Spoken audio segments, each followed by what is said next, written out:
आज हम आपको जड़ी बूटी के विषय में एक और बहुत ही चमत्कारिक जो पौधा है उसको लेकर के आज वर्णन करने जा रहे हैं। इसका जो नाम है लाजवंती या लजालू कहा जाता है और हिंदी में हम इसको छुई मुई बोलते हैं। यह बहुत ही अच्छा पौधा है आयुर्वेद की दृष्टि से।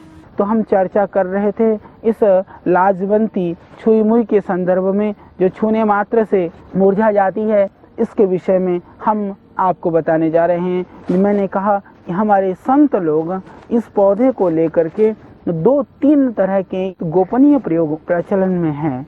हालांकि 1-2 प्रयोग हमारी जो जड़ी बूटी रहस्य पुस्तक है उसके अंदर भी मैंने इन प्रयोगों को दिया है। तो उसमें से मैं एक प्रयोग बताना चाहता हूं। जिनको पथरी की शिकायत है, विशेष करके किडनी में पथरी है या मूत्र कृष्ण पेशाब खुल करके नहीं होता हो, उस स्थिति में भी यह बहुत ही लाभकारी प्रयोग है। तो उनके लिए इस लाजवंती के पंचांग को टुकड़े करके आप रख लें। इसकी जड़ भी आप ले लीजिए, पत्तियां भी ले लीजिए, फूल भी ले लीजिए, फल भी ले लीजिए और इसकी जो डंठल है, जो तना है या जो छाल है उसको भी आप ले लीजिए। यानी पूरा पौधे का प्रयोग करने को आयुर्वेद में पंचांग कहा जाता है। तो उसके द्वारा फिर आप उसको टुकड़े करके सुखा दीजिए। फिर लगभग 5 ग्राम को आप 400 ग्राम पानी में लगभग आप इसको पकाइए। जब बचे छान करके आप पिए। ये पथरी को गलाती है, बहुत ही अच्छी औषधि है पथरी के लिए। तो ये बहुत ही चमत्कारिक प्रयोग है। तो पथरी के रोगों में भी आप इसका प्रयोग करिए। बनी हुई औषधियों के द्वारा भी आप निरोग हो सकते हैं। बिना औषधि के द्वारा प्राणायाम के द्वारा भी निरोग हो सकते हैं।